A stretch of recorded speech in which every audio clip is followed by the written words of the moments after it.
அனைவருக்கும் வணக்கம். நம்ம இந்த பகுதியில் பார்க்கக்கூடியது முதல் வினை, துணை வினை, தனி வினை, கூட்டு வினை.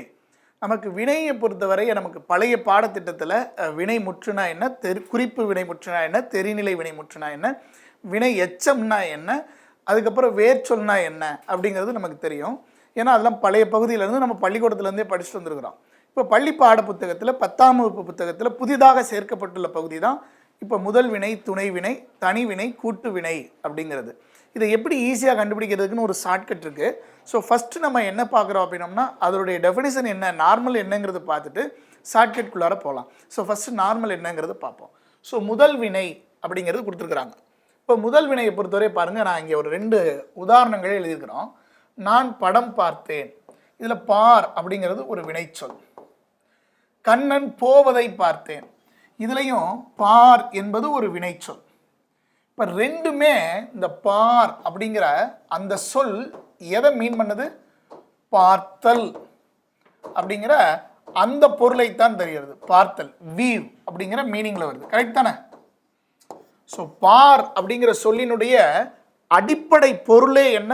பார்த்தல் அப்படிங்கிறதுனுடைய அடிப்படை பொருள். அதோடைய அடிப்படை பொருளையே தருது. வீவ் அப்படிங்கிற அடிப்படை பொருளையே தருது. அப்படி இங்கே வருவேமே, இது துணை வினைன்னு சொல்கிறோம். நல்லா பார்த்தோம்னா துணை வினை அப்படிங்கிறது ஏதாவது ஒரு வினைக்கு துணையாக வரணும்.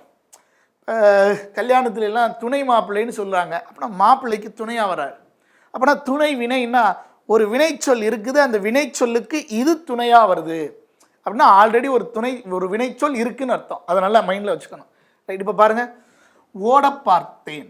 இதுலேயும் பார் அப்படிங்கிற சொல் இருக்குது. எழுதி பார்த்தாள் அப்படிங்கிறது இதுலேயும் பார் அப்படிங்கிற சொல் இருக்குது. இப்போ ஓட பார்த்தேன்ங்கிறதுல இந்த பார் அப்படிங்கிறது பார்த்தல் அப்படிங்கிற மீனிங் வராமல் இந்த ஓடுதல் அப்படிங்கிற இந்த வினைக்குரிய மீனிங் வருது. அப்படின்னா பாருங்க, முயன்றான் அப்படின்னா இந்த இடத்துல பாருங்க, ஓட பார்த்தான் அப்படின்னா ட்ரையிங். ரைட்டா? ட்ரை அந்த மீனிங்ல இந்த பார் அப்படிங்கிறது ட்ரை அப்படிங்கிற. நான் ஏன் ஆங்கிலத்தில் சொன்னால் இன்னும் கொஞ்சம் எளிமையாக புரியும். ஏன்னா ஆங்கில வழியில் படித்துட்டு தமிழ் மீடியத்துக்கு வந்திருக்காங்கல்ல. ஸோ அதனால இப்போ ட்ரை அப்படிங்கிற மீனிங்கில் வருது. இப்போ எழுதி பார்த்தாள் அப்படின்னா இதில் பார் அப்படிங்கக்கூடியது என்னது?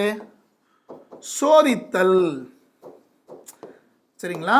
எழுதி பார்க்கறது அப்படின்னா டெஸ்ட் பண்ணுறது. அதனால தான் அதை எழுதி பார்க்கறது டெஸ்ட்டுன்னு சொல்கிறோம். ஸோ எழுதி பார்த்தாள் அப்படின்னா டெஸ்ட், சோதனையின் மூலமாக அறிவது. பாருங்க, இங்கேயும் பார் என்கின்ற சொல், இங்கேயும் பார் என்கின்ற சொல். ஆனால் இங்கே இருக்கக்கூடிய பார் என்ற சொல் அந்த சொல்லுக்குரிய பொருளை தருது. ஆனால் கீழே இருக்கக்கூடிய பார் என்கின்ற சொல் அதற்கு முன்னாடி என்ன வினைச்சொற்கள் இருக்கிறதோ அதோடைய பொருளை தருது. ஸோ இதைத்தான் நம்ம முதல் வினை, துணை வினைன்னு பிரிக்கிறோம். ஒரு வினைச்சொல் அதுக்குரிய பொருளையே கொடுத்தால் அது முதல் வினை. ரைட். ஒரு வினைச்சொல் அதற்குரிய பொருளை தராமல் அதற்கு முன்னாடி இருக்கக்கூடிய வினையச்ச வாய்ப்பாடு ஒரு வினைச்சொல். ரைட்டா? அதோடைய மீனிங் வந்துச்சு அப்படின்னா அதை துணை வினைன்னு சொல்லுவோம். சிம்பிள். இன்னும் நம்ம உதாரணங்கள் பார்க்கலாம். தமிழில் இந்த துணை வினைகள் மொத்தம் 40 இருக்கு. இப்போ இயல்பில் இன்னும் கொஞ்சம் நிறைய சேர்த்துருக்குறாங்க. சரி, இந்த துணை வினை, முதல் வினை அப்படிங்கிறது தமிழில் மட்டும் கிடையாது, ஜப்பான் மொழியிலையும் உண்டு. ஆங்கில மொழியிலும் கூட முதல் வினை, துணை வினையெல்லாம் நம்ம வச்சுக்கிறோம். இப்போ இந்த ஸ்ட்ரக்சர் எப்படி சார் வரும்? முதல் வினை, துணை வினையில் முதல் வினை அப்படிங்கிறது ஃபஸ்ட்டு வரும், துணை வினைங்கிறது அதுக்கு அடுத்து தான் வரும். ஏன்னா துணை வினை எப்போது என்ன வரும்? முன்னாடி இருக்கக்கூடிய வினை சொல்லுக்குரிய பொருளை தருவதால் முன்னாடி ஒரு வினைச்சொல்லை வச்சுக்கிட்டு தான் பின்னாடி தான் வரும். இதை நல்லா ஞாபகம் வச்சுக்கணும். இதை வச்சு தான் பில் அப்ளை பண்ண போகிறோம். ரைட். ஸோ இப்போ இன்னும் கொஞ்சம் 2 உதாரணங்கள் பார்க்குறான். பள்ளி பாடப்புத்தகத்தில் நிறைய கொடுத்துருந்தாலும் அதில் இருக்கக்கூடிய உதாரணங்களை எடுத்துக்கிறோம். 2 மட்டும் எடுத்துக்கிறோம். இப்போ இரு, விடு என்பது வினை அடி. வினை அடின்னா என்ன சார்? சார் ஒரு சொல்லில் இருக்கக்கூடிய வினை சொல்லினுடைய பகுதியைத்தான் வினை அடின்னு சொல்கிறோம். ரைட்டா? இப்போ புத்தகம் மேசையில் இருக்கிறது. இருக்கிறதுங்கிறது வினைச்சொல். என்னிடம் பணம் இருக்கிறது. இருக்கிறதுங்கிறது வினைச்சொல். இதில் இரு என்பது வினை அடி. இதுதான் இதோடைய மீனிங்கே தருது. எஞ்சி இருக்கக்கூடிய சொற்கள்லாம் மீனிங் தராது. ரைட்டா? வேற வினை சொற்களை தராது. அதனால இதைத்தான் வினை அடின்னு சொல்கிறோம். அதான் வினை அடி. ரைட். இப்போ புத்தகம் மேசையில் இருக்கிறது, என்னிடம் பணம் இருக்கிறது. இரு அப்படின்னா என்ன மீனிங் தருது? இருத்தல் அப்படிங்கிற மீனிங்கை தருது. ரைட்டா, அதாவது அவைலபிள். ரைட்டா, அப்படிங்கிற அந்த மீனிங்கை தான் தருது. இப்போ இங்கே பாருங்களேன், நான் மதுரைக்கு போய் இருக்கிறேன். இதில் பாருங்க இருங்கிறது இருக்குது, அதுக்கு முன்னாடி ஒரு வினைச்சொல் இருக்கு பாருங்க, போங்கிற ஒரு வினைச்சொல் இருக்கு. அப்பா வந்து இருக்கிறார், இருன்னு ஒரு அந்த வினைச்சொல் வந்துருச்சு, அதுக்கு முன்னாடி வந்து என்கின்ற வினை எச்சம் வந்துருச்சு. இப்போ போய் இருக்கிறார் அப்படிங்கிறதுல இதில் இரு அப்படிங்கிறது என்ன செய்யுது, போய் இருக்கிறார் அப்படிங்கிறத செட்டில் அப்படிங்கிற மீனிங் தருது. போய் அங்கே போய் சேர்ந்துருச்சு. அப்பா வந்திருக்கிறார் அப்படிங்கிறது ரீச்டு அப்படிங்கிற மீனிங் வருது. அப்படின்னா அந்த இரு அப்படிங்கிறது அவைலபிள் அப்படிங்கிற மீனிங்கை தராமல் ரீச்டு அப்படிங்கிற மீனிங்கை தருது. அதுக்கு காரணம் முன்னாடி இருக்கிற போ, இந்த வந்துங்கிற வா அப்படிங்கிறத பொறுத்து பின்னாடி இருக்கிற சொல் தன்னுடைய பொருளை மாற்றிக்குது. அதனால இதை நம்ம என்ன சொல்லுவோம், இருங்கிறத துணை வினைன்னு சொல்கிறோம். ரைட்டா, இப்போ ஒரு ஷார்ட்கட் இருக்குது, நான் பின்னாடி இதை முடிச்சுட்டு அங்கிட்டு வர்றேன். அடுத்தது விடு. ஷார்ட்கட்டில் நம்ம பார்த்தோம் டக்குன்னு சொல்கிற மாதிரி ஒன்று விடுங்கிறது. இப்போ விடு அப்படின்னா என்ன அர்த்தம், லெஃப்ட் அப்படின்னு வச்சுக்கலாமா, இல்லைன்னா லீவ் அப்படிங்கிறத வச்சுக்கலாமா, ஏதாவது ஒரு மீனிங்கில் வச்சுக்கலாம். ரைட்டா, இப்போ யாரையும் உள்ளே விடாதே. ரைட், மழை விட்டதும் போகலாம். ஸோ விடு அப்படின்னா ஸோ லீவ் அப்படிங்கிற மீனிங்கில். இப்போ விடாதே விட்டதும் அப்படின்னா மீனிங் வருதா. இப்போ அங்கே வாங்க, நான் ஊருக்கு அடுத்த மாதம் நான் போய் விடுவேன். இந்த இடத்துல விடு லீவ் அப்படிங்கிறது பாருங்க, அப்பா இனி வந்து விடுவார். இங்கேயும் விடுங்கிற வார்த்தை இருக்குது, இங்கேயும் விடுங்கிற வார்த்தை இருக்குது, ரெண்டுமே வினை சொல் தான். ஆனால் அதுக்கு முன்னாடி இருக்கக்கூடிய போ அப்படின்னா அதே போல் இங்கே இருக்கக்கூடிய வா அப்படிங்கிறத வச்சு என்ன செய்யுது அப்படின்னா இந்த விடுங்கிற வார்த்தை லீவ் அப்படிங்கிறத மீன் பண்ணாமல் ரீச்டு, போய் விடுவேன்னா மதுரைக்கு போயிடுவேன், ஊருக்கு போயிடுவேன், ரீச்டு. அப்பா இனி வந்து விடுவார், ரீச்டு. ஸோ இந்த மீனிங் வருது. நான் அன்ஃபார்ச்சுனேட்டாக ரெண்டுமே ரீச்டு அப்படிங்கிற மாதிரி மீனிங் இருக்கிற மாதிரி எழுதிட்டேன். அப்படி தான் வரணும்னு அவசியம் கிடையாது, வேறு வேறு பொருள் எல்லாம் கூட வினை அடிகள் வரும். சரி, இப்போ முதல் வினை துணை வினைனா கொஞ்சம் புரிஞ்சிருக்கும். இப்போ இன்னும் கொஞ்சம் தெளிவாக புரிஞ்சுக்கிறதுக்காக சொல்கிறேன் பாருங்கள். சார், முதல் வினையை பொறுத்தவரைய ஒரே ஒரு வினைச்சொல் அப்படியே இருக்கும், விட்டுருங்க. துணை வினையை போய் பாருங்க, துணை வினையில் எப்படி இருக்கும்னா போய் இருக்கிறேன் அப்படி பிரித்தோம்னா ரெண்டு வினைச்சொல் இருக்கணும். போன்னு ஒரு வினைச்சொல், இருக்கிறேன், வந்துன்னு ஒன்று, இருக்கிறார், போய் விடுவேன், போ ஒன்று, விடுவேன் ஒன்று, வந்து விடுவார், வா ஒன்று, விடுவார், இப்படி ரெண்டு வினைச்சொற்கள் இருக்கும். ஏன்னா அதனால தான் நம்ம துணை வினைங்கிறோம். எப்போதும் ஒரு முதல் வினை ஃபஸ்ட்டு வச்சுக்கிட்டு ரெண்டாவதாக தான் துணை வினை வரும். ஸோ இப்படி ஒரு சொல்ல வினை சொல்ல ஸ்ப்ளிட் பண்ண முடியுதான்னு பாருங்கள். அப்படி ஸ்ப்ளிட் பண்ணி முடிஞ்சது அப்படின்னா அதில் துணை வினை கடைசியாக இருக்கலாம். அதனால் ஞாபகம் வச்சுக்கணும். அப்படி கடைசியாக இருக்கக்கூடிய துணை வினை அதோடைய மீனிங் தராமல் முதல்ல இருக்கக்கூடிய முதல் வினையினுடைய மீனிங்கை தரணும். இது ரெண்டாவது கண்டிஷன். இது ரெண்டையும் சாட்டிஸ்ஃபைட்னா துணை வினை போட்டலாம். ரைட்டா, இந்த துணை வினை எப்போது எதையெல்லாம் காட்டும் அப்படின்னா திணை காட்டும். பாருங்க, போய் இருக்கிறேன், வந்து இருக்கிறார், வந்து விடுவார், திணை காட்டுது, உயர் திணை காட்டுதான் இல்லையா. சரிங்களா, போய் இருக்கிறேன், வந்து விடுவார், திணை காட்டுது. அடுத்து பால் காட்டும், அடுத்தது எண் காட்டும், அடுத்தது இடம் காட்டும். சரிங்களா, அப்பா வந்து விடுவார் ஆர் அப்படிங்கிறது பலர்பால் வினைமுற்று வினை விகுதி. ரைட்டா, அதே போல் எண் அப்படின்னா வந்து விடுவார்னா ஒரே ஒரு ஆள். இடம் அப்படிங்கக்கூடியது முன்னிலை சொற்கள்.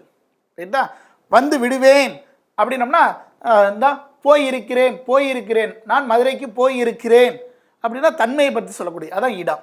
ஸோ இந்த திணைப்பால் எண் இடம் காட்டும். இது கண்டிஷன் ஸ்டேட்மெண்ட்டில் கேட்டாங்கன்னா ஞாபகம் வச்சுக்கிறதுக்காக இது. ஸோ முதல் வினை துணை வினை அப்படிங்கக்கூடியது வேறு ஒன்றுமே இல்லை, ரொம்ப சிம்பிள். நிறைய யோசிச்சிங்கன்னா அது காம்ப்ளிகேட்டடாக மாறிடும்.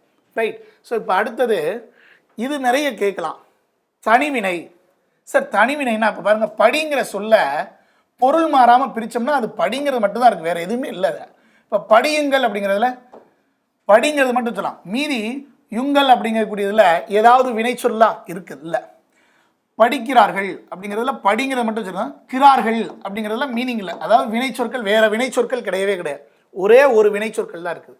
அப்படி இருக்கக்கூடியதை தனிவினைன்னு சொல்லுவோம். ஒரு வினைச்சொல்ல பிரித்தா ஒரே ஒரு வினைச்சொல் மட்டும் வந்தா, கொடுத்துருக்கக்கூடிய வினைச்சொற்களை பிரித்தோம்னா ஒரு வினை மட்டும்தான்.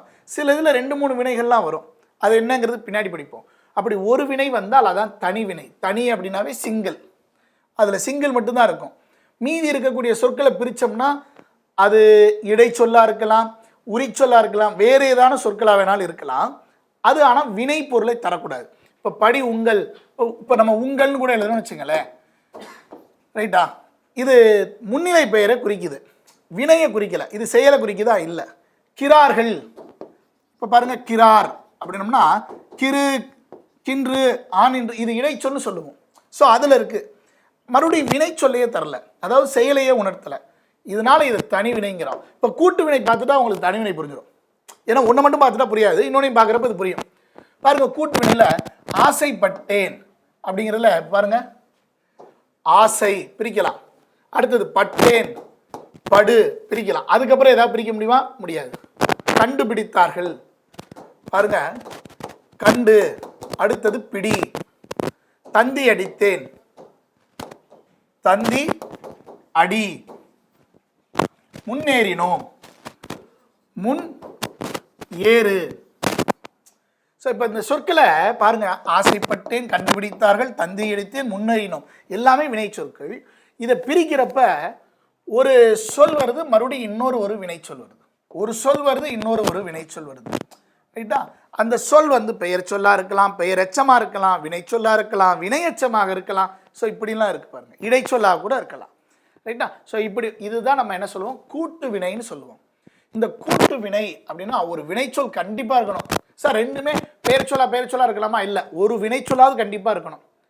அதோட கூட்டுதலாக வேறு ஏதேனும் சொற்கள் வரலாம், அதனால தான் அது கூட்டு வினை.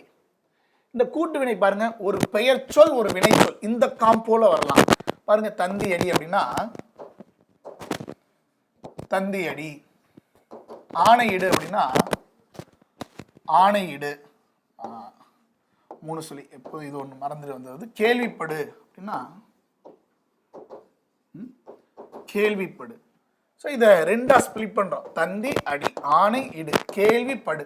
பாருங்க, அடி இடு படு என்பது வினைச்சொல். முன்னாடி தந்தி ஆணை கேள்வி என்பது பெயர் சொல். அதனால பெயர் ஒரு வினைங்கிற காம்போ. 2வது வினையும் வரலாம். பாருங்க, கண்டுபிடி சேர்த்தலுன்னா கண்டுபிடி. சுட்டிக்காட்டு, சுட்டிக்காட்டு. சொல்லிக்கொடு சேர்த்தலுறப்ப சொல்லிக்கொடு. இப்ப பிடி, காட்டு, கொடு என்பதெல்லாம் வினைச்சொல். அதே மாதிரி பாருங்க, கண்டு, சுட்டி, சொல்லி, இதுவும் வினைச்சொல். அதனால வினை கூட்டல் வினை இந்த காம்போல வரலாம். 3வது ஒரு இடைச்சொல், ஒரு வினைச்சொல். முன்னேறு, இப்ப பாருங்க, முன்னேறு. பின்பற்று, பின்பற்று. கீழிறங்கு, கீழிறங்கு, ரைட்டா? இப்போ இதை பார்த்தோம்னா அந்த பாருங்க, ஏறு, பற்று, இறங்கு எல்லாம் வினைச்சொல். அதுக்கு முன்னாடி இருக்க சொல்லு பாருங்க, இது இடைச்சொல். முன், பின், கீழ் ஏதேனும் ஒரு சொல்லோட ஒட்டியே வரும், ரைட்டா? அது இடைச்சொல்லாக வந்திருக்கிறது. இதை ஏன் கூட்டு வினைன்னு சொல்றேன்னு சொன்னேன், ஒரு வினையாவது இருக்கணும், கண்டிப்பா ஒரு வினையாவது இருக்கணும் மினிமம். அதோட ஒரு பெயர் வரலாம், வினை வரலாம், இடை வரலாம், உரி மட்டும் வராது. அவ்வளோதான் கூட்டு வினைகளில் இருக்கக்கூடியது. ஸோ இந்த காணொலியில் நம்ம தனிவினைனா என்ன, கூட்டு வினைனா என்ன, முதல் வினைனா என்ன, துணை வினைனா என்ன அப்படிங்கிறது பார்த்தோம். இதுலேயும் ஏதாவது உங்களுக்கு டவுட் அப்படின்னா கீழே கமெண்ட் பண்ணுங்கள், நான் எக்ஸ்பிளைன் பண்ணுறேன். வேறு என்ன டாபிக் இலக்கணத்தில் சந்தேகம் இருக்கணும் அதை கமெண்ட் பண்ணுங்கள், அந்த வீடியோவை நம்ம எடுத்து எக்ஸ்பிளைன் பண்ணுவோம். தேங்க்யூ. அடுத்த வீடியோவில் சந்திப்போம். நன்றி.